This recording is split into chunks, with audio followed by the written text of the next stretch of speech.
नमस्कार दोस्तों, मेरा भारत महान। हम सभी भारतवासी इस बात को दोहराने में गर्व महसूस करते हैं। पर क्या हम जानते हैं कि भारत की महानता में सबसे बड़ा योगदान उसके ज्ञान के भंडार का है?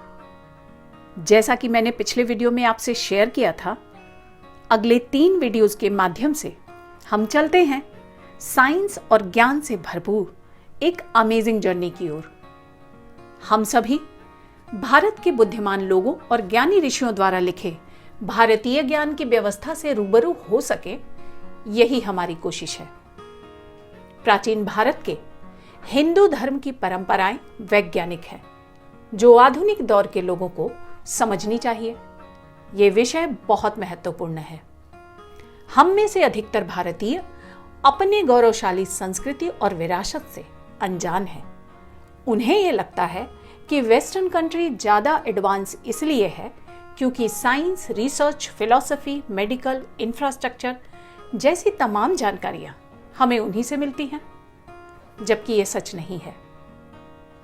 प्राचीन भारत में वैज्ञानिक सोच की एक समृद्ध परंपरा रही है, जिसे विदेशियों ने भी उस समय अपनाया, आजमाया और हमारे ही पूर्वजों की नॉलेज को हमारे सामने रखा।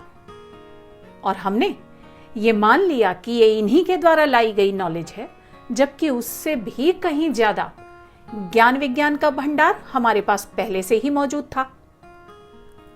मैं पश्चिम या किसी भी सिस्टम का विरोध नहीं करती। मेरा मानना है कि आपसी सहयोग और एक दूसरे की प्रोग्रेसिव नॉलेज शेयर करके हम दुगनी गति से तरक्की कर सकते हैं।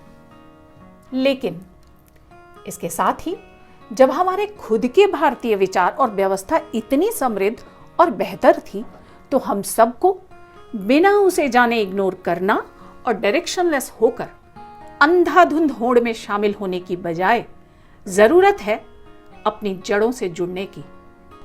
भारतीय परंपराओं का अब तक अध्ययन नहीं किया गया है। स्टडी और रिसर्च किए बिना इसे अस्वीकार कर दिया गया है। जो देश अपनी लोक परंपरा और भाषा को खो देता है, देर सबेर उसका भी अस्तित्व खतरे में आ जाता है। विवेकानंद जी कहते हैं कि हमने अपने हाथ अपनी आंखों पर रख लिया है और चिल्लाते हैं कि सब और अंधेरा है। जान लो कि तुम्हारे चारों ओर अंधेरा नहीं है। अपने हाथ अलग करो, तुम्हें प्रकाश दिखाई देने लगेगा, जो पहले भी था। अंधेरा कभी नहीं था। यह हमारी मूर्खता है कि हम सोचते हैं कि हम कमजोर हैं। हम देखते हैं कि एक व्यक्ति से दूसरे व्यक्ति के बीच अंतर होने का कारण उसे अपने आप में विश्वास होना और ना होना ही है। अपने आप पर विश्वास होने पर सब कुछ हो सकता है। यह हमारी विडंबना है कि हिंदू राष्ट्र होने के बावजूद हम इस पर खुलकर नहीं बोलते हैं। व्यक्ति राष्ट्र के लिए है, राष्ट्र व्यक्ति के लिए नहीं है। राष्ट्र से अलग होकर उसका कोई अस्तित्व नहीं है। राष्ट्र को शक्तिशाली बनाने के लिए राष्ट्रीयता की भावना परम आवश्यक है। राष्ट्रीयता का अर्थ है संस्कृति, भाषा, धर्म, इतिहास के प्रति पूर्ण जागरूक होना, सामाजिक और सांस्कृतिक संस्कृति की प्रशंसा करना और उसकी कमियों को ध्यान में रखकर उन कमियों को दूर करने के लिए हमेशा तैयार रहना। और इसके लिए शिक्षा का बहुत महत्व है। शिक्षित होना और दूसरों को भी शिक्षित होने में मदद करना बहुत जरूरी है। भारत को प्रकृति ने फर्टाइल लैंड और नेचुरल वेल्थ का वरदान दिया है। इसलिए बार बार विदेशियों का आक्रमण और सालों तक उनका यहां शासन करना, इसने हमारी संस्कृति, स्वतंत्रता, समृद्धि और हिस्ट्री सभी चीजों का बहुत बड़ा नुकसान किया, जिसका परिणाम है अशिक्षा और गरीबी। परंतु भारत एक ऐसा मजबूत देश है जिसने ऐसे कई उतार चढ़ाव को झेला है और वापस मजबूती के साथ सदियों से खड़ा है, जिसकी वजह है इसका सनातन धर्म।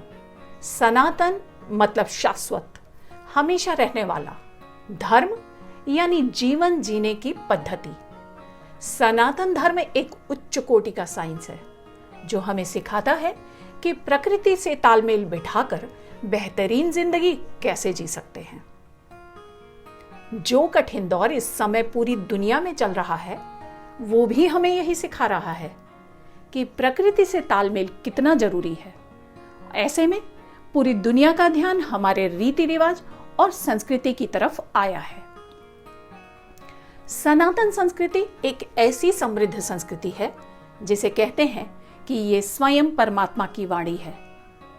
इस सृष्टि का हम कैसे उपयोग करें, कैसे कर्म करें, विचार कैसे रखें, किस प्रकार का और कैसा जीवन जिएं जिससे स्वयं का, परिवार का, समाज का और सृष्टि की उन्नति हो।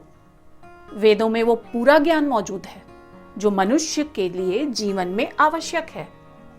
मैं कौन हूं, मेरा लक्ष्य क्या है, मुझे क्या करना है और क्या नहीं करना है जैसे तमाम प्रश्नों के उत्तर हमें वेद, उपनिषद, गीता में मिलता है। और यही सनातन धर्म है, सनातन संस्कृति है जिसका पालन हम तब से लेकर आज तक कर तो रहे हैं, परंतु इसके प्रति जागरूकता की भारी कमी है। हम बस इसे रिचुअल समझकर पूरा करते हैं, परंतु कभी यह जानने की कोशिश नहीं करते कि इसका मतलब क्या है, क्यों यूं औरों से बेहतर है, जैसे हाथ जोड़कर नमस्ते करना, दाह संस्कार हिंदू रीति रिवाज से करना इत्यादि। वर्तमान समय की जो चुनौतियां बनी हुई हैं, हम भारतीयों को भी ये जरूर एहसास हुआ है कि सनातन संस्कृति ही सर्वश्रेष्ठ संस्कृति है जीवन जीने के लिए।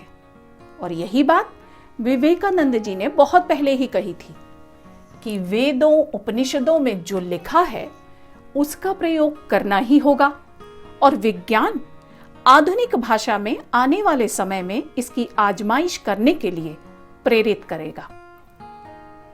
भारतीय साहित्य, रीति रिवाज, दर्शन, कला, विज्ञान को पढ़ने तथा इन विचारों में निहित महान तत्वों से परिचित हो जाएं, तभी हम अपनी पूरी शक्ति के साथ उठ खड़े होंगे।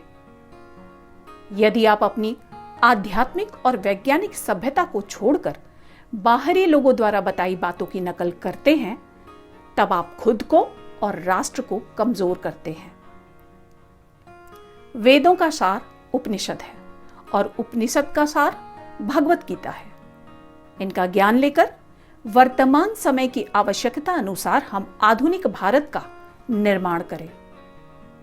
महान भारत की जिस समृद्ध परंपरा के हम उत्तराधिकारी हैं, उसकी इस ब्यूटीफुल जर्नी में मिलते हैं हम अगले वीडियो में। जय भारत, जय हिंद।